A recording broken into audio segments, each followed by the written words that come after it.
جی میں پاکستانی قوم کی طرف سے پاکستانی ٹیم کو بیک اپ کرنا چاہتا ہوں۔ کھیل ہوتا ہے، اس دن جو ٹیم بہتر کھیلتی ہے وہ جیتتی ہے۔ مجھے یقین ہے کہ پاکستانی ٹیم کا ہر پلیئر پوری جان لگائے گا اور اس میچ کو جیتنے کے لیے بہترین پرفارمنس دے گا۔ ہم سب کی دعائیں کہ اللہ تعالیٰ پاکستانی ٹیم کو کامیاب کرے۔ اس سے پہلے بھارت کی ٹیم گیم تو جیتی ہے لیکن وہ سپورٹس کی ٹرافی ہار گئی ہے۔ جس طرح انہوں نے سیاست کو کھیل کے میدان میں گھسیٹا، اس سے انہوں نے اپنا کھوکھلا پن ظاہر کیا۔ اگرچہ پچھلا میچ پاکستان ہارا لیکن اعلیٰ ظرفی کی ٹرافی پاکستان نے حاصل کی، لیکن آج میں امید کرتا ہوں کہ پاکستان گیم کے اندر بھی بھرپور اپنی کارکردگی کا مظاہرہ کرے گا اور میچ جیتے گا۔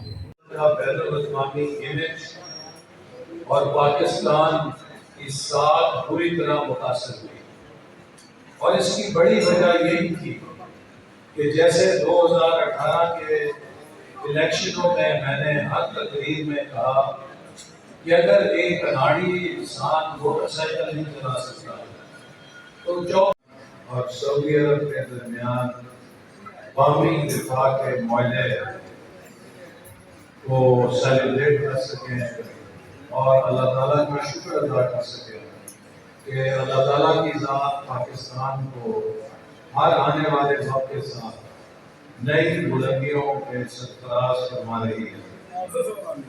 میرے بھائی اور بزرگوں، ابھی چند سال پہلے کی بات ہے کہ پاکستان ایک اناڑی کے ہاتھوں اس مقام پہ پہنچ گیا تھا۔